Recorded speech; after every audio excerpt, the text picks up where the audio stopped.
Good afternoon, everyone. Welcome on this wonderful Saturday. I think it's been a while.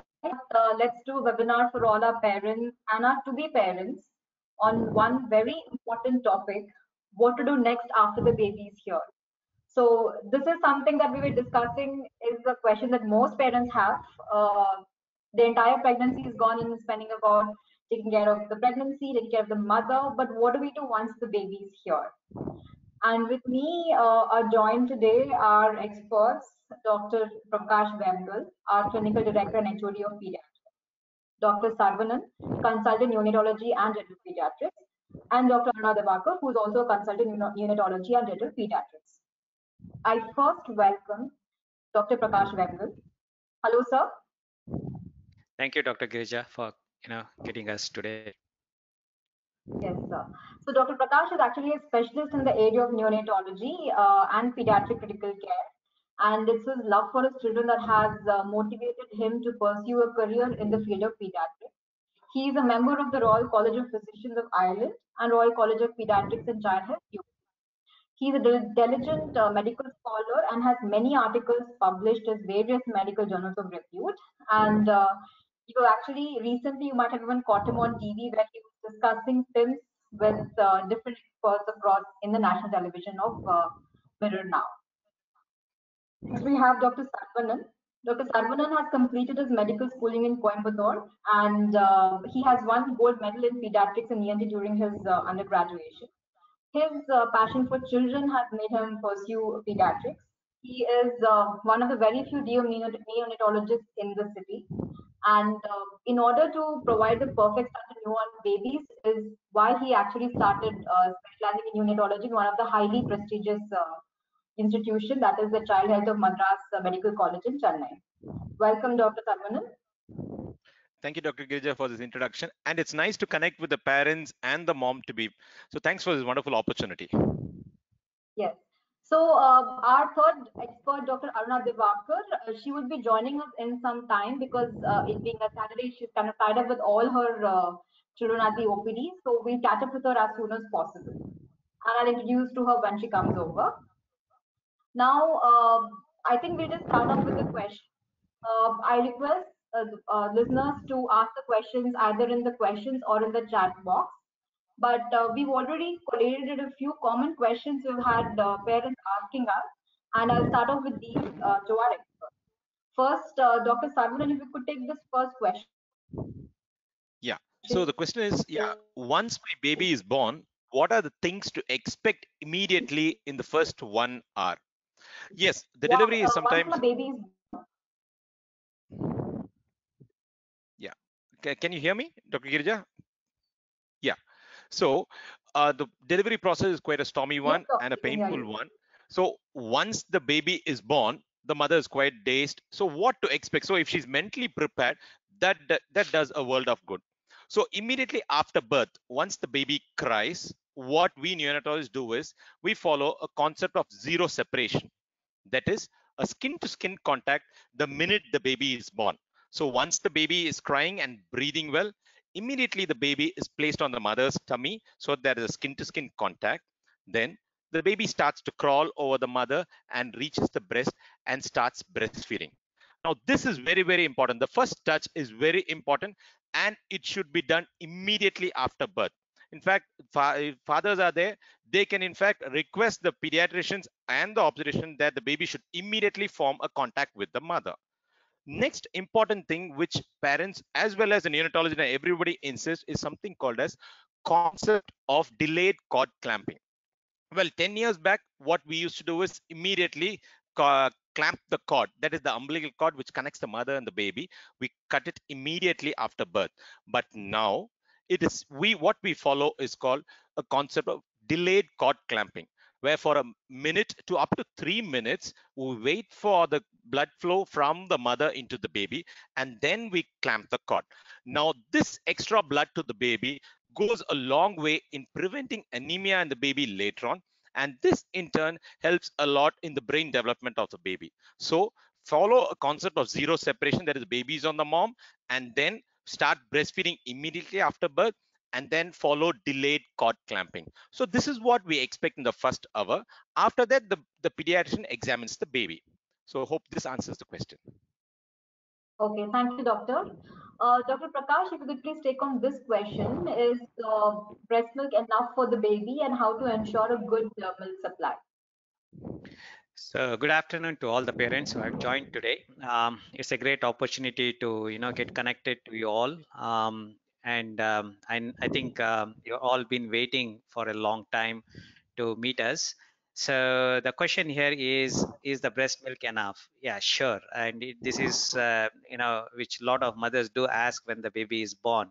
Um, and the answer is simple, straightforward. Yes, the breast milk is enough for your baby to grow well. And there are a lot of mothers as an examples to other mothers showing that breast milk is the best and that is easily available and that is good enough for the baby as soon as the baby is born.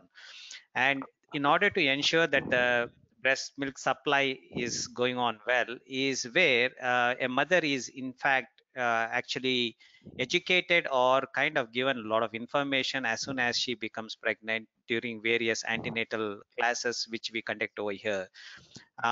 So she is having awareness, once the baby is born, how to feed the baby and how important it is to latch as soon as the baby is born. And as Dr. Saravanan was mentioning is, as the baby is born, the baby is put on mother's tummy and the mother crawls and starts sucking. So soon after the baby is born, we initiate breastfeeding, which is very important. And in fact, we can do that even if the baby is born by cesarean section in the theater itself, or if the baby is born by normal delivery, that can be done in the labor room itself. So sure, a lot of mothers do ask. There's not much of milk supply during the first few days. That is a known fact. Even whatever the mother gets, a few drops of breast milk is good enough for the baby to have that glucose supply to the system as well as to grow. And we know that over the couple of days the supply of milk increases, and we generally advise the mother and educate them even after babies are born. And we have lactation consultant who is in house, and they would also help the mothers and support the mothers how to hold the baby and how to ensure a proper lactation occurs. Okay. Thank you so much. That was quite insightful. Again, if I could have Dr. Saravanan and Dr. Prakash, both of them take up this question, starting with Dr. Saravanan. What are the danger signs to be monitored in the first few days of life? Yeah, so all parents are quite apprehensive once the baby is on what is normal, what is abnormal. It is quite a worrying experience. Well, you would be in the hospital for the first 24 hours where you would be educated about what are the danger signs to be monitored. The first sign is keeping the baby warm. Now, when a baby gets a little bit of cold, the first part to get cold is the hands and the feet. And then if it still continues to be cold, then the body also gets cold. That's when it's a trouble. So always keep monitoring the temperature. That is, feel the soles as well as the center of the body, the chest. If you feel that the body is too cold, then it's a danger sign. Immediately baby has to be wrapped. Now, next is some babies do not feed well, so they do not get enough glucose into the body. So many parents have told me, sir, the baby is shivering a bit. So what the parents think, okay, the baby is getting cold, I need to wrap the baby. But sometimes the shivering is not just because of cold, it's because of a low glucose also. It's like I don't have my lunch and I keep working till 5 o'clock, my hands start shivering. Similarly, the baby also starts shivering. So if the baby has a lot of shivering, then the doctor comes and checks the blood glucose, and if it's low, then we work on it. So watch out for the palms and soles and then shivering in the baby. Third most important thing is the lips of the baby. Now, you sometimes the baby's hands and legs are a little purplish in color, but the lips are always pink. If you find that lips of the baby is also blue in color, it is a huge danger sign. Well, sir, you wanted to add up on anything on this, sir, beyond this? Yeah, as Sarvanan said that most of these babies, when they are born, it's very important to monitor how their general activity is, how they are feeding, what is their temperature, what is their glucose level. Generally, we don't check the glucose for all babies, but for special indications, if the baby is born to a mother who is diabetic, we check sugars at least for a day or two. Babies who are not having adequate birth weight, let's say if they are less than 2.5 kgs or less than 2 kgs, we check glucose, because they don't have adequate glucose storage in their body and they can drop their glucose level. So these are the ones which we monitor.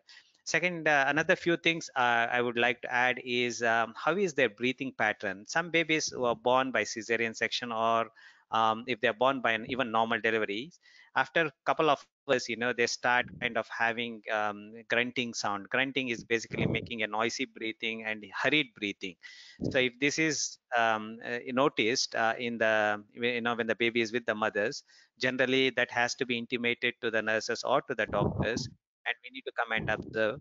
And as Saravanan was mentioning, is it a respiratory, is the breathing as a cause for this, or is there anything underlying in the lungs or in the heart? We need to check that. And generally, when babies are kind of bluish, we check their oxygen level by connecting to a small device, what we call what we have in our ICUs. It's called as oxygen saturation. And if the baby's oxygen level in the blood is less than 90, definitely we need to evaluate. If it is between 94 to 96 during the first few hours, it's quite, kind of concern where we need to monitor those babies. Anything more than 97, 98, 99, and the baby is quite pink, as Dr. Saravanan was mentioning, the lips were looking pink, then we don't worry about it. So I think these are the few things during the first few hours, and especially during the first few days of life, we need to monitor. And I'm sure if there's any alarm, like we generally tell to mothers and father, like don't feel some questions are silly, you can raise your questions at any time. And that's important, because sometimes there may be some surprises which even we as doctors sometimes we will not guess it. And it is important to raise alarm, and we come and examine and then do the needful. Okay. I would like to take this opportunity to please welcome Dr. Aruna. Hello, Dr. Aruna. Hi, Dr. She's Girja. our, yes, Dr. Aruna is our consultant, neonatology and general pediatrics. She has completed her MBBS, DNB, and fellowship in neonatology. She's one of the most experienced pediatricians that we have on board. Her expertise includes treatment of preterm babies, critically born ill babies, and neonatal emergencies. She's also a thesis guide for a DNB batch and an active participant in various teaching and training programs, and she takes a holistic approach to pediatric care. Welcome, Dr. Aruna. Yeah, thanks, Dr. Girja. Hello. We'll start off with Yeah. a question that one of our listeners has asked. They've not told me the name, how old is the child, but they've said many times my baby does not feed properly and falls asleep and gets up at frequent intervals. What should she do for this? So basically, first and foremost thing will be every mother has to monitor every session of breastfeeding as to how the baby is being breastfeeding. Some of the things which we normally routinely tell the mothers are, just look at how your baby behaves during breastfeeding. Some mothers hold the baby, offer the breast to the baby, see if the baby is, some babies just doze off. Some babies go have a lot of feeding cues, like they turn towards the breast, try to open the mouth, just lick the breast, and then kind of doze off. Some babies attach to the breast, but then again are not ready to feed. Some babies do attach, have few little bit of sucks, and then they sleep off. Some babies, yes, attach very well to the breast, have a good rhythmic, slow suck and swallow kind of a coordination is there, feeds well for about 10 to 15 minutes, and then the mother also feels that her breast is completely empty and she feels it's quite soft. So this kind of a feeding is called as a good feeding. Every mother at every session of feeding has to monitor for all these things. So this will give her an indirect clue saying that yes, the baby has taken complete breastfeeding and she is kind of doing the right things. And in fact, even the baby is latching on, attachment, position, what are these things which the lactation specialist teach in our hospital, she has to kind of follow all these things at home. It is the same thing, whatever the attaching position and her monitoring the thing, all this will be very good in the couple of first 2 to 3 weeks. Then there is something called as demand feeding, where the baby itself gets into a demand mode. The baby no longer has to be woken up. They themselves start getting up and starts breastfeeding. At this point of time, the mother is also kind of well versed in feeding. The baby is also kind of knows now how to feed. So then the bonding becomes much more stronger, and the anxiety of the mother, getting worried, okay, is the baby breastfeeding well, is my milk adequate or not, all these things over a period of time, say about 2 to 3 weeks, should start coming down. Parallelly, the next thing in the next 1 or 2 weeks is monitor number of pee counts the baby is having. We say the baby should be passing at least about 6 urine from sixth day of life, a minimum in about 24 hours time. And as far as the stool output is concerned, at least should have two soft stools in about 24 hours period. Initially, the stools will be a little runny, it will be watery. The color should be about bright yellow, a little bit of seedy stool is what will be there. And the minimum quantity, what we describe is something like a coin size or something. Once the baby crosses 4 to 6 weeks, then the stool output can kind of change in babies. It can become a little erratic, can be once in 2 days, once in 3 days. But passing stool at least two in a day is most, would you say, is requirement for the first 3 to 4 weeks, is what I would say. And parallelly, the mother has to see, okay, the mother herself will get to know the baby starts looking bigger, starts growing, which happens in about 2 to 3 weeks' time. Okay, that was very informative, doctor. Now to Dr. Prakash, I have a question for you. Will all babies get newborn jaundice, and when should the parents be worried about it? Yeah, this is quite again a common clinical situation we see on a day-to-day when we go for our postnatal rounds. So yeah, definitely every child who is born will have some degree of jaundice. And now what we are worried or we are looking forward is the severity of the jaundice or the degree of jaundice. So let's say if a mother is a negative blood group, Rh negative, or if a mother is O blood group, and if she has a baby which is A or B blood group, there's a chance that during the first 24 to 48 hours, the jaundice can go up. And we have something, a small device which can measure the jaundice level. And that is probably the way to start with, to just to see whether this baby requires a real blood test. So yeah, sure. Whenever there is a blood group incompatibility, we need to check the baby's jaundice level by doing a jaundice test on the baby's blood. And if the jaundice level is increasing, and at the same time we check for the hemoglobin, if the hemoglobin is dropping, that indicates that these are the babies where they can have high chances of having increased jaundice. So these are the ones which, if we identify very early and start the treatment, the common treatment what we do is keeping these babies under the phototherapy light. It's a device where the baby is kept below the lights, and that light will convert the jaundice, which is convertible, and the baby will just dump out the jaundice by its stools and urine. So all babies definitely do get jaundice. The severity or the degree of jaundice is what is important. And I don't think so any parent should be worried about it, especially if you have delivered your baby in the hospital, because we'll be keeping a watch on those. There are some babies or some mothers who would get discharged very early on day 1 or day 2, and we definitely tell to those mothers that their babies needs to be followed up in the next couple of days time. And majority of those babies who are born by cesarean section, we would probably see them on a daily basis about the jaundice level, and they generally get discharged on day 3, day 4. And if you are strongly suspecting that these babies can present jaundice during the next couple of days, we would ask them to come back on a OPD basis and get it checked in our clinics. What is important is the first few days and the first week of life is important. So jaundice can go up on day 3, day 4, and then starts to come down to normal levels by day 5, day 7.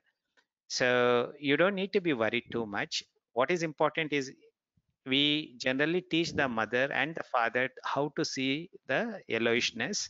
And if they feel that the severity of yellowishness has increased, we ask them to come back. And that is how we would follow. So the one statement I would say is, yes, all babies do get jaundice, and even we were born with jaundice. This is called physiological jaundice. This is just the adaptation when the babies are born, so that the level of jaundice gets rid of the body in 1 week of time. And you should be worried only when the levels are very high. And when the levels are very high, we give intensive phototherapy, and most of the babies, 99% of the babies, jaundice will come down. Few babies, even in spite of doing, or if they present later on, are the ones where there's other type of treatment available, which I think there's no scope to discuss in this meet. But definitely there are treatment options available, but we don't want that scenario to happen to any child. So yeah, it is simple, but it needs to be monitored. And when we know that the jaundice is coming down and there's no problem with any type of jaundice, that is a safe period where we say, okay, now you forget about the jaundice level. Okay, so Dr. Gage, Dr. I'll Saravanan, just you may add a point. add anything on this? Yes. Yeah. So yeah, I agree with whatever Dr. Prakash said. I would just add on to it. The mothers should not get too perplexed and worried about jaundice. Here, the crux of jaundice also is the breastfeeding. You feed the baby a lot, and the hydration is good. Many a time, jaundice does settle down. It's like very simple. There's a little bit of water.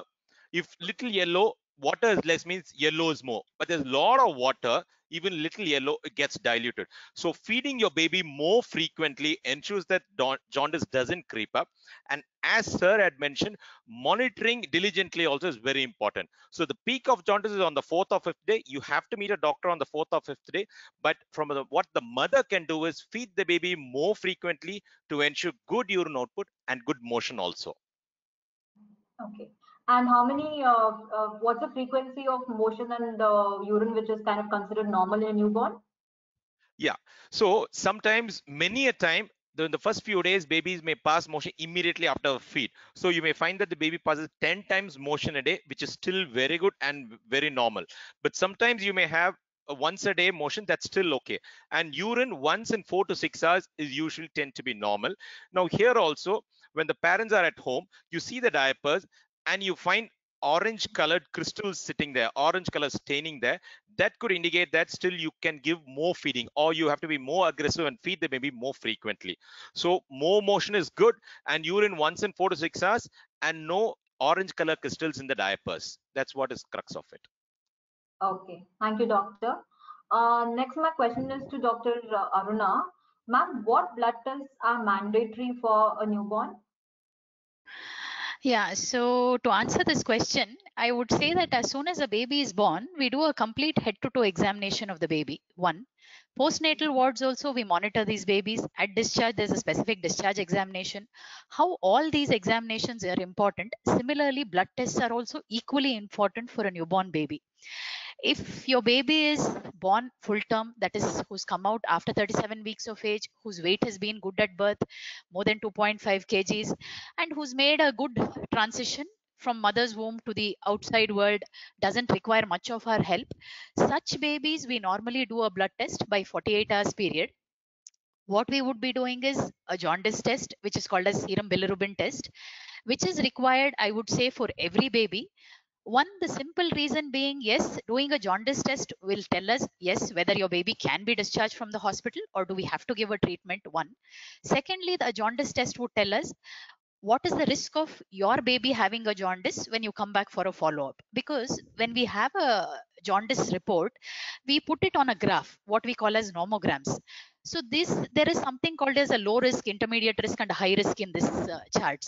So if your baby is going to fall into a low risk or a low intermediate risk, then you can be rest assured saying that yes, your baby has jaundice, but even during we can discharge safely, and probably when you come back for a follow up also, your baby will not require much help from our side. So just make sure you feed your baby very well, which has already been kind of discussed plenty of times in this forum. Then if the baby has a little bit of jaundice, which is on the high risk zone, when we plot it on the charts, then we have to counsel the parents, please come back in 24 hours or 48 hours time, because your baby is already in the high risk. So the risk of jaundice will be on the higher side, where we kind of warn them and ask them to feed them well. So this is an essential role, that we have to do a bilirubin, which is a jaundice test, at 48 hours. Similarly, coming to blood group, as what Dr. Prakash has already mentioned, if the mother is O positive or the mother's blood group is negative, baby's blood group is very important to us, because if baby is going to be positive or baby is going to become A or B positive, then the risk of jaundice is on the higher cards, where we can tell the parents upfront saying, yes, please come back. We are expecting a little higher level of jaundice and please feed well. That is the second thing. The third thing, what is now, according to the Indian guidelines, what we have now, TSH is mandatory for all newborns born in India. They say no baby should be leaving the hospital without TSH test being done. We do have cutoffs. I mean, the values are there. If the testing has happened before 48 hours, the lab will give us a different cutoff, and the parents have to follow up this TSH report. Similarly, if our baby has been a little preterm baby, little low birth weight baby, has required an NICU stay, or they are twin babies, such babies, we have to repeat a second TSH screening. Ideally, one is not sufficient in these babies. We have to counsel the parents, yes, there is a second TSH which has to be done, maybe 2 weeks from now, depending on the primary report. These three things, I would say, is a mandatory test in a newborn baby. Supposing the baby has come around 35 weeks, 36 weeks, the baby's weight is less than 2.5 kgs, or the baby has required some amount of assistance during birth. So such babies will require a blood glucose monitoring throughout the hospital stay. We do monitor in the first 48 hours to make sure that these babies do not have a low level of glucose in them, because low level of glucose always do not cause symptoms in babies. Many of them will have an asymptomatic low glucose level, but parallelly it can create sufficient damage to the baby and the baby's brain. The only way of knowing, yes, baby is fine, a low birth weight baby or a little growth restricted baby is doing fine, is definitely by monitoring the blood glucose level. There is something called as a metabolic screening, newborn screening test, what we call as the NBS screening. Currently, as per the Indian guidelines, we do not have a national policy of doing the universal screening. But a personal note over here in this forum would be, yes, NBS definitely saves the life of a baby, because early detection of some of these diseases, like in an NBS, when we do a metabolic test, endocrinal test, which is a part of this NBS test, or a abnormal hemoglobin, or a genetic test, which all comes under this NBS. It's a panel of tests basically. Such babies, when it is an early detection is done and an appropriately timely intervention is given, then probably a mental disability is prevented to a great extent in these babies, and probably they don't present with life threatening. So definitely going forward, NBS at some stage would be mandatory, I guess, which is not happening. But a personal thing, as neonatologist and pediatrician, all of us are for this NBS test. I think probably Dr. Prakash or Dr. Saravanan will add more to this testing, would add, give more inputs to this. Yeah. Can I Dr. add it? Prakash, you want to add anything, or Dr. Saravanan? Yeah, go ahead, Saravanan. Yeah. So as madam mentioned, a thyroid check should be done for all newborn. The reason is thyroid is most important for the brain development of the baby, and the maximum brain development is in the first 2 years of life. So doing a thyroid check is definitely a mandatory. Now we are doing something called a newborn screening. Now this is along with the thyroid check. There are about 50 other genetic disorders. Now these disorders don't immediately present in the newborn period, but they can present at 1 year, 2 year of life. And the crux of it is that if at all there's a problem and you start treating the baby from day one, the chances of having a normal baby and normal brain development is very good. So it's just going to be with the same blood, only the charges probably are different, but still we are ruling out quite a lot of rarer diseases maybe, but still we're not going to trouble the baby by an extra prick or by taking extra blood. So as personally, I would say, as I would still go with madam's view, that along with the thyroid check, parents can go with a newborn screen. Definitely mom to be, any mothers who are listening, please read about this newborn screening so that you are more informed when the time comes. Dr. Prakash, if I can give you a question from one of the listeners here, they're Yeah. asking what are the common and serious problems in newborn baby that just a delivered mother should be aware of? And would any of these be actually identified with the NBS? Sorry, what are the serious problems once the baby is born? Serious and common and serious problem in a newborn baby that delivered mother should be just aware of. Oh, you mean pertaining to the metabolic newborn screening or in general you're Yes, asking? yes, yes. I think they're both pertaining to the NBS and also pertaining in generally should be aware of any serious diseases with the child as soon as the baby is delivered. Yeah, so coming to the metabolic, workup, the newborn screening, which we were discussing over the last 15 minutes. One of the important thing is if the couples had previous, miscarriage, and there is a previous child who has they have lost the child over the last uh, in- uh, probably a month or two after the baby is born, or during the first year of life, or there's a family history either from the paternal side, that is father's side, or the mother's side. There are babies which died without any cause. These are the parents where we definitely to look, is there any metabolic cause for the baby which has probably given off on the way. Especially if there is a consanguineous marriage, like if there is a marriage which has happened within their same family group, during the that is that one where we probably where the genes plays an important role. And since all of this metabolic condition, majority of them are inherited by genes, we call it as autosomal recessive condition. When two genes combine together, and the presentation of those babies will be on a severe note. So in coming to what are the problems, yeah, some of those babies when they are born, they can have low blood sugar levels, their breathing effort can be very high, and there is a lot of acid accumulation in the body, and then they start having fits like abnormal movements, and they don't gain weight during the first few days and few weeks of life, and they start having vomiting after a couple of weeks time. And these are the babies where we need to carefully look into it and work on those lines to find out what has led to it. Metabolic conditions are nothing but like a baby when it takes milk, the the contents of the milk, which is basically carbohydrates, proteins, and fat, has to be broken down into simple ones where the liver again metabolize it, breaks down further, and the kidneys, whatever the waste products, has to be excreted.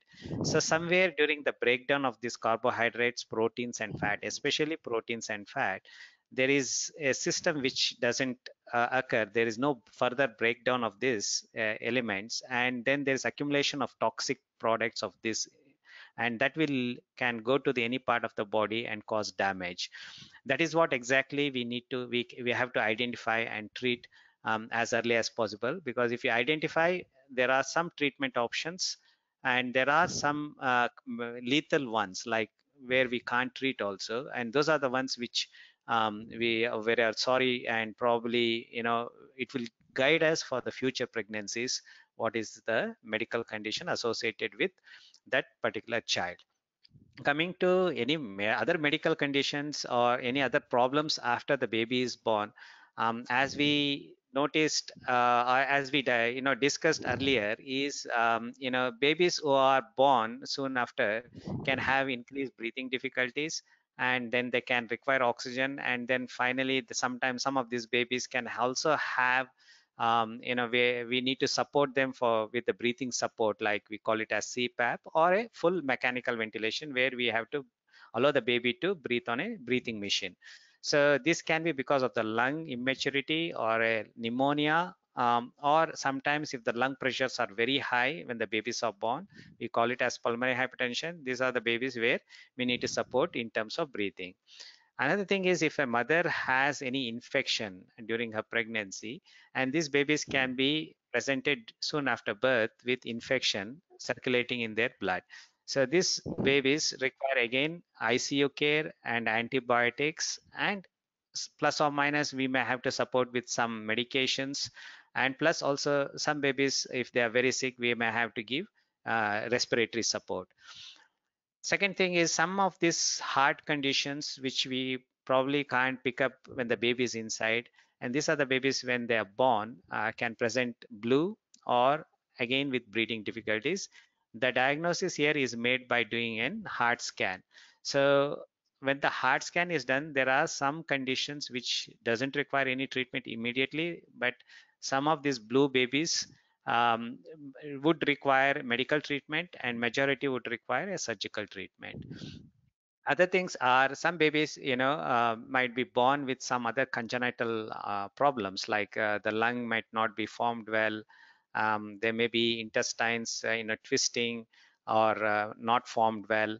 So these are all few things which, kidneys might have not developed well. One kidney must be swollen. There are so many other surgical conditions where those babies needs to be evaluated further and appropriate management has to be done. Thank you, doctor. That was very much in detail. And I think I would like both you and Dr. Saravanan to take up this question, starting with Dr. Prakash itself. And the pregnancy has been safe and without complications. Do I still need to choose a delivery hospital with a good NICU setup and a good neonatologist? This is quite an interesting question, and the answer is straightforward, yes. And me being a neonatologist, when my two kids were born, I preferred to deliver my child in an ICU, in a setup where they have an ICU. The simple reason is we as doctors, we know that anything can go wrong at any time. Everything may be safe, the pregnancy would have gone safe, the monitoring would have gone safe, but at the time of delivery there are a lot of complicated mechanism which happens, and the mother might cope well, or mother might not cope well, the baby might cope well, or baby might not cope well. And during those circumstances, if you are in a hospital where there is a neonatal NICU facility with a round the clock neonatologist working, we can anticipate what are the complications a child can develop. At the same time, even a mother can have a complication too, and because of that the baby might have secondary injury. So it is important, definitely, and I would always emphasize, even to my friends, relatives, anybody, don't even deliver um, in any center where they don't have a neonatal backup. I think I will hand over rest to Saravanan, because so that he can add few things. He is a Well, neonatologist. Even though he is being a neonatologist, he asked me to be present for his child yeah, when the baby was born. true. Well, to the mom to be or the parents to be, I would put it very simply. Now, if you're going to choose a car, you would look at the mileage, the pickup, the how the seating comfort, and alloy wheels, how the look of it, everything. But still, the most important, what you always ask for is, do we have a good seat belt and do you have a good airbags? Because 99 or 99.9 you may not never need it, but still you want the best seat belt and the best airbag to save you in the worst case scenario. Now, a good neonatal setup and a good neonatal is like having the best airbags and the best seat belt. You may never need it, but if at all the worst case, God forbidden, you have some trouble, still there is the best hands to set it right. So a neonatologist and a good setup is like an airbag and a seatbelt for your car always. Okay, so it's better to be safe than sorry, and hence choose a setup which is good. Yes, and I would I like to think say that we are one of the best setups here. Right, Dr. Aruna? Rain, short and Rainbow is, probably airbag, and seat belt is Dr. Saravanan and Aruna. no, And no, Dr. short and Prakash is sweet. I very think, good. yeah, Dr. Saravanan has summed up in a very short and sweet way of this whole question. I don't think it needs further explanation at all. Beautifully summed up in one straight line, I think. Okay. Thank you. Thank you. Yes. Thank you so much, doctors. Dr. Aruna, the next question is for you from a listener who's asked us, what should be the weight gain per month during the first year of life? Yeah, so we do say that the baby who's born about 2.5 kgs or more at birth, they lose about weight, we say about 10% in the first 1 week to 10 days of life. They come back to birth weight by about day 7, day 10, and then from then the weight gain starts happening. So at what point we do get worried and start troubleshooting? A baby at 2 weeks, exactly on 14th day, has not yet come back to birth weight. Yes, spells trouble for us. One, two. In the first month of life, they should be gaining a weight at least about 25 to 30 grams in a day, is what we say. Yes, but there are a small portion which do not meet this particular criteria, but they still continue to grow on an average of say 20 grams per day. But if everything else is fine with the baby, the examination, there is no other complaints like vomiting, the stooling is good, urine is good, and we plot this growth on the growth charts. That is also another thing. On the growth chart, if the growth velocity in the next 1, 2, and 3 months is good, we still consider that this as a normal growth. And then taking forward after the newborn period, we say again about 25 to 30 grams a day for the first 3 months. Then it starts coming down. In the next 3 months, it will be about comes close to about 20 grams in a day, 20 to 25 in the next 4 to 6 months is what we say. The last 6 months of infancy can be as less as 15 to 20 grams in a day. More than how much grams or what do you say, the total weight gain, it is the velocity of growth which matters. It is not only the weight, it is the height and the head growth of the baby. We are not looking only at the weight gain in the baby. Parallelly, whenever we check, when we do well baby visits, like typically the vaccines are what we call as well baby visits. And if you look at the first year vaccine, vaccine chart, in the first year you have plenty of vaccines almost every month, and then it becomes once in 3 months in the last of the thing. So basically what we monitor here is we look for the weight, length, and the head circumference of the baby. All the three parameters have a chart in them. In our rainbow, we do have a chart for all the three parameters. Every visit we plot it on these growth charts, and then we join all these dots. So if you look at for height, we say a height velocity should be ideally 25th centile or more than that in a baby. Similarly, if it is in a growth, we do not want any baby who is growing below the 10th centile. Especially if it's less than third centile, it is extremely the baby is not growing well, we call it as failure to thrive. Another word of caution, any baby who's growing more than 90th centile, also here we have to keep a watch on it. These babies sometimes post 2 years tend to have a little bit of overweight, where we start putting a body mass index chart after 2 years of age. The last parameter will be the head circumference. So this also should never be below the less than third centile.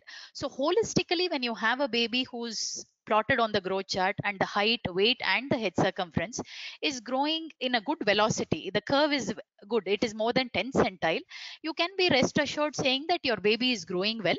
Parallelly, along with this, we look at the development of the baby. It is on par for that month. The baby is doing all those activities. Then we say, yes, the baby is doing pretty well. That is how we would put it as. Okay, that was really very well put, Dr. Aruna. Next, we have a question for Dr. Saravanan. What are the injections and vaccines my baby will receive after birth? Yeah, receive, because many mothers are worried that my baby is being poked too early. Do we need to give the injections? Well, immediately after birth, we give all the newborns something called as a vitamin K. Now, the reason we give that is breast milk has a little bit lower levels of vitamin K, and this vitamin is very important for the clotting. So if there is very low levels of vitamin K, the baby can have any bleeding in the brain. So it's imperative that all the babies get the vitamin K immediately after the birth. In fact, the national government program is that any baby born anywhere, even a government setup, does get the vitamin K immediately after birth. Then within the first 24 hours, the babies get the first dose of the hepatitis B vaccine. Now, this is also mandatory. Then 24 to 48 hours, babies get something called as the BCG. Now, all of us would have a scar on a left shoulder. Well, that's because of the BCG. That is, it protects against the tuberculosis, which our country does have quite a lot of tuberculosis. So it is mandatory to get the BCG done. So and then the babies get the polio drops. So what are the vaccines the baby get is a BCG, OPV, that is the polio drops, and the hepatitis B, and a vitamin K immediately at birth. Okay, these are the mandatory ones. Yeah. Okay, thank you, doctor. Dr. Prakash, if the baby is crying incessantly, is it a concern? When should the parents be worried? So this is again a common scenario which most of the parents do come across. Yeah, first of all, you need to put a question: why is my baby crying? Is it because of hunger? Is it because the baby has passed urine and stool we need to change? Or it is just the comfort it the baby requires where we need to hold and rock the baby? Or is there anything more than that? So when you look at, let's say, to put you an example of 100 babies, majority of them, more than 90% of the babies do cry for common things. It may be just the hunger. So if a mother feels that the baby has taken adequate milk and the baby is crying for something else, and then you need to check from head to toe, is there anything which is bothering the child? So you need to check the diaper area and see whether the baby has passed urine and stool. Most of the time, when you clean that area and put a new diaper, they calm down. When you have done, you have fed, you have cleaned the diaper area, but still the baby is not settling down. Check the temperature, whether the baby is warm or whether it is cold. If irrespective, if it is warm, you need to think, why is the baby having fever? Along with the fever, if the baby has high temperature like 100, 101, 102, we need to you need to seek attention. Probably need to speak to the to the your doctor and neonatologist or a pediatrician, and we probably may have to investigate why the baby has fever so early. So treating a child with a fever, we need to probably do some test, and then we'll probably see what has gone wrong and treat according to that. The other thing is, most of these babies have some kind of discomfort, passing gas, and there's a lot of sound which is heard. We call it as colicky discomfort. And if you ask me, there's no magic medicine to say that, okay, you give this, the colicky pain will go. But I can assure to all the parents, this colicky pain is there for majority of the children, and it is not to particular reason. It is multifactorial. It can be the milk intake. It can be something which the mother consumes, and it can increase because of something what she eats. And one of this which we will be worried is especially when the baby is still having a lot of gassy tummy and not gaining weight, having vomiting or loose motion. We need to see whether this child has developed cow's protein intolerance, especially if the mother is taking a lot of dairy products. In those cases, we probably ask the mothers to stop dairy milk if she is consuming, and see whether that makes a difference. And when we rule out that, then the rest of the things, if the baby is gaining weight and doing the right things, we don't need to be worried. A lot of parents think that baby has to be fed and kept, they have to sleep alone. That's not the truth. Most of these kids get comforted when you have the baby in their arm, and probably can have something called kangaroo care, which is having the baby into your chest and having skin to skin contact and giving that comfort. And when you do that rocking, kangaroo care, adequately feeding and checking rest of the parts of the baby's body, if all these things have been ticked off and everything is fine, we can assure you there's nothing to get worried. Of this, well, the most important thing is, if the baby is still having excessive crying and you're not sure, you're clueless, it is important to bring the child to the hospital, because then we can have a detailed examination from head to toe, and sometimes we might find something which is a surprise, and based on that we can take a call. Okay. Thank you so much for your answer, doctor. Dr. Saravanan, the next question is for you. Will diabetes or hypertension during pregnancy affect the baby? Well, the answer to the question, if you are under regular obstetric checkup and you are controlling everything well, don't worry. Still, you're going to have an absolutely normal child. But still, it's worthwhile to be prepared, if at all, what's going to happen. So, a baby born to a mother who has a diabetes, the baby tends to be a little bigger than normal. So sometimes you may have a little difficulty during the labor. So follow your obstetrician, and if they feel that the baby is quite big to come out to normal delivery, they may opt for a cesarean. Okay, so one is the baby may be big. So a big baby needs more and more milk. So the chances of this baby having a little low sugars is there. So what the doctors will do is they would continue to monitor the sugars of the baby every 4 hours, the first 24 hours. But From the mother's point of view, you ensure good feeding to the baby. Be more aggressive. Put the baby to the breast every 2 hours or even every 1 hour. The baby is feeding well. Sugars are going to still be maintained well. Then big babies sometimes tend to have little breathing issues, which a neonatologist will have a look at it also. So prepare yourself for these two, but still the crux is keep your mind that I'm going to feed my baby well. I'm going to have a normal baby. Then in hypertension, basically what happens is if you have a high blood pressure, the blood flow to the baby sometimes reduces. So during your pregnancy, always the obstetrician may look into the Doppler scans to monitor the blood flow to the baby and the growth of the baby. Now, here what similar the problem can happen is during pregnancy, the blood flow to the baby ensure that it gets enough blood sugar so that it can store and keep for the first few days after birth. But in blood pressure, what happens? The blood flow to the baby is reduced. So what happens? The stores are little less. Now here again, the baby has to be fed more because your storehouse to the baby is going to be little less. So the crux is, as a mom to be, don't get alarmed, but be prepared to feed the baby more frequently, and also involve the neonatologist at the smallest little doubts also. So that would be what you have to look out for your baby. Okay. Dr. Saravanan, I have a question for you from a listener. I think from back to our questions on the vaccines and everything. They're asking us, is it mandatory to give multivitamin syrup to newborns, until what age? Yeah.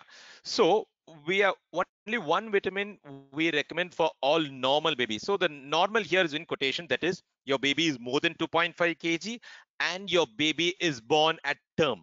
Now term, you give it if the baby crosses 37 weeks of gestational age. Now vitamin D is mandatory up to the first year of life. The reason is the sunlight exposure for all of us, including me, is less. For the last 10 years we are not getting much sunlight exposure, so the mother also may have a little vitamin D level, but babies, the bone growth is maximum in the first year of life, so they need more vitamin D. So definitely up to the first year of life you have to give vitamin D. Now, do we need to give multivitamin for the baby? That I would individualize depending if your baby is born a little less weight or a little premature. Then you need to give multivitamins because vitamin A helps the lungs to grow better. Then iron is an important micronutrient which all babies need. Now, if the mother is taking good amount of iron, that is she supplements during the lactation period, and your baby is born at term, you don't need to give iron for the baby. But at the same time, if the baby is born a little preterm or a little smaller than expected, you have to give iron. The reason is at 6 months, the baby may have a little iron deficiency, which you can prevent. So the answer to the question is definitely vitamin D, multivitamins, and iron, depending on how what is the birth weight of your baby and the gestational age of your baby. Okay. Thank you, doctor. Dr. Aruna, if you may please answer the next question. What is the ideal room temperature for the newborn? Yeah, newborn babies do not maintain temperature like us, like adults. So we say the ideal, the newborn's temperature should be about 36.5 to 37.2 is the centigrade, is what is the baby's temperature which should be. So any baby who's dropping less than 36.5, we call it as baby is going into hypothermia. And it happens through the babies lose heat during the first month through various mechanisms, because that is when they really don't maintain the temperature. Coming to the room temperature of a newborn, ideal temperature we say around, according to the American Academy of Pediatrics, they say about 20 to 22 degree of centigrade should be the ideal room temperature. And this can be used, this can be measured using a room thermometer. Having an ideal room temperature is beneficial to the baby, from because some babies either they get heated up or they become too cold and they become a lot more fussier. So that is also one thing when the temperature is not conducive. This is only for a short time what I'm telling. And similarly, if the room temperature is ideal, it promotes growth. It has the baby has a better protected sleep pattern. So maintaining an ideal room temperature will be definitely beneficial to the baby. And parallelly, make sure that the baby is not having low temperatures. One simple way of checking baby's temperature is to keep a thermometer in the axilla. It has to be snugly in contact with the skin. with no clothes coming in between. One, and make sure that when we cover the when we kind of cover the newborn, the baby should have a practical way of doing is baby should have one more extra layer than us. That is a practical way of doing, and ensure that you would always wrap the baby for the first 1 month, having a cap, socks, and mittens for the baby. So this way, the baby's temperature is ideally maintained. Okay. Thank you so much, doctor. If you could answer our next question also, which is what should one apply on the umbilical cord to prevent infection? Umbilical cord infections can be prevented by taking clean cord care, and also preventing and avoiding harmful traditional practices. Clean cord care, what it means is basically keeping the cord dry, and it is should be exposed to the air so that it dries faster and it does fall off. So if at all we notice that the cord gets soiled for various reasons, either because the hands are not clean and we have handled it, or the baby's thing is contaminated with a stool, it should be washed with clean water and soap. There is no role of applying a sanitizer, especially which contains an alcohol, because alcohol itself will cause delay in the drying and takes a longer time for the cord to fall. Similarly, there is no role of applying any antibiotic creams or lotions or any powders having antibiotics in them. The other way of ensuring you have a cord dry is to keep the nappy folded below the umbilical cord. The WHO, the World Health Organization, recommends using something called as 4% chlorhexidine to clean the cord. That too, this is recommended in areas where there is recurrent or high prevalence of umbilical cord infections. So as such, currently the only recommendation over the world is what they say is just to keep the cord kind of clean and dry. Just keep it above the nappy area and just expose it to air where it just dries and falls off in about a weeks to 10 days from the time of birth. Okay. Thank you, doctor. I will be probably taking now two more questions because we are almost at the end of our time. First, I would like to have Dr. Saravanan answer this question. How frequently should a baby be breastfed till 6 months? And till what age should the night feed for the baby be given? Well, how frequently, that depends on each baby. So there is no one size fits all. It depends on your baby. So what you have to decide is how good the baby sleeps after feed. So invariably a baby would suck and feed for about 15 to 20 minutes. So you have to keep an eye on how good the cheeks are filled and how the baby swallows. That indicates the baby is sucking well. So baby usually feeds for about 20 to 30 minutes and then dozes off and then sleeps for about 2 to 3 hours. Sometimes after bath, babies sleep longer for about 4 hours also. But if it's going to be the first 3 to 5 days, you have to ensure that baby starts feeding more frequently, that is once in 2 to 3 hours. But once the feeding is falling in place, it's called demand feeding. Sometimes after the first week, your baby may sleep for about 3 to 4 hours, then get up and have a good meal and then again go to sleep. So first week, ensure 2 to 3 hours once. After a week, you can go to demand feeding, provided you're confident about your feed. But at the same time, you have to meet a doctor who would monitor your weight also. A normal baby loses about 10% of the birth weight. That is, if your baby is born at 3 kg, we can accept about 300 grams of weight loss. So if you're losing more weight, it's imperative that you have to feed the baby more frequently. So first week, about 2 to 3 hours once. After that, you're going to get into the demand feeding. There was one more question you had asked, right? Yes. How long? So what time the night feeding. feeding should happen? Yeah. So night feeding, in fact, night feeding is more useful. The reason is the breast milk production is more at night because breast milk, ultimately the production is from the brain and the prolactin secretion is more at night. So the mother has to make a better effort at night in feeding the baby. In fact, that keeps your breast milk better and also output is better and baby grows better. So at night also it's called demand feeding. But during the first week, please put an extra effort at bedtime so that even if the baby is crying too frequently at night, ensure that the baby is trying to feed. So at night also it's going to be demand feeding, but ensure more night feeding also. Okay. Thank you, doctor. And I have one question, final one for Dr. Prakash. If unfortunately the baby is born a little early, what should a mother expect? Yeah, these are the babies we basically term them as preterm babies. If they are born less than 37 weeks, we call them as preterms. Now here, if the baby is born very preterm, let's say if they're born less than 28 weeks, then we call it as very preterm babies, and these babies definitely would land up in an ICU. And based on their clinical circumstances, we may have to support them for breathing or heart support and nutritional support.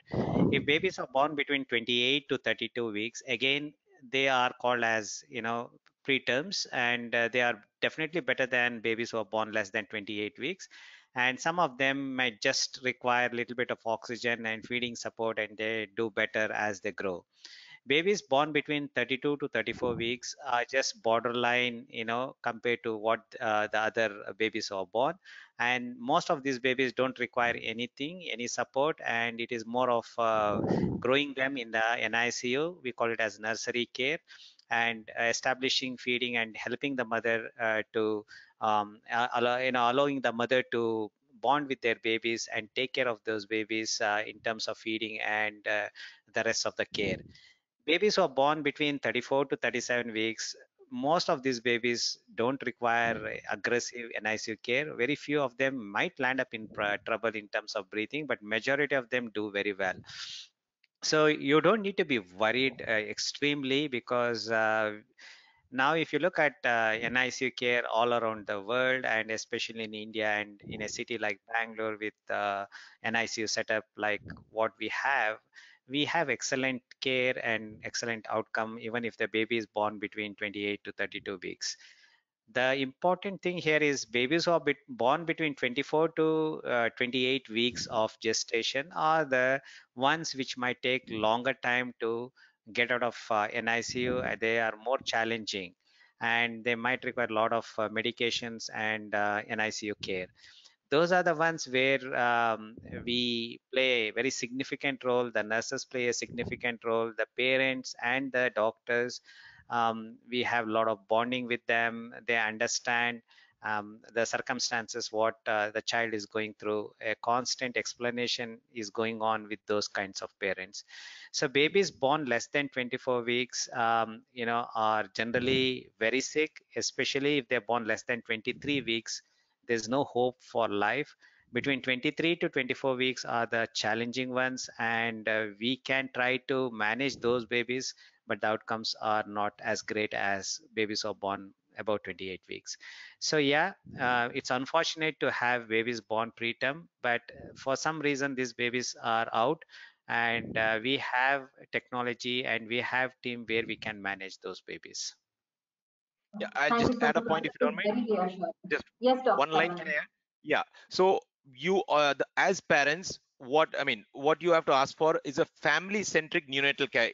At Rainbow, we follow something called a family-centered neonatal unit, where the mother and father is with a preterm baby, and along with the doctors, nurses also do the care, so that the baby gets a feel that it's still with the mother and father, because that's a huge impact on the long-term brain development. So always, if at all your baby is born premature, ensure that you prepare yourself that you are going to be with your baby as they grow along in the neonatal unit also. Okay, thank you so much. Can I just have some closing comments from all our experts? We'll start off with Dr. Aruna. It's been definitely a great session, and hope the parents are kind of benefited by this session. And any further queries, we would definitely support them here at Rainbow Children's Hospital. And having said that, our NICU, I would say, is definitely one of the definitely best NICU, where we really follow the family-centric policy around here. Yes. Thank you, ma'am. Dr. Saravanan, would you like to say a few words? Well, thanks a lot for this opportunity, and whoever the parents who are listening, please come back with your feedbacks about this session and what you want in future. More sessions like this, we would love to be a part and communicate with you. And similarly, I would stress, choose a place which has a good they follow the policy of delayed cord clamping and maximum skin to skin contact, and which has a good neonatal setup. Yes, sir. Over to you, sir. Dr. Well, thank Prakash? you. Yeah, thank you very much for being with us today. It's fantastic. I'm sure it has given a lot of information to you all. what I would say is, yeah, don't worry, we are here at any circumstances at a given time, point of time, 24/7. You see a pediatrician and a neonatologist working for your children over here, and we are in-house, like we are not staying at home. You would see at any given point of time a consultant being in working in the night duty, or even we see a lot of doctors during daytime. So we are for you, and if there are any problems at any given time, please do contact us. Yes. So thank you all. Thank you, the experts, for this wonderful session. It was definitely informative for everyone. And I would just like to tell all the parents that we have given our our phone number and our website. You can always reach out to us. We are available at Bannerghatta Road in Bangalore. And anybody here wants to come and consult a doctor, we are available both for physical consults and for video consults as well. And anything big or small, we're here to help you out. So thank you all so much. Have a wonderful weekend and take care. Thank Thank you. you.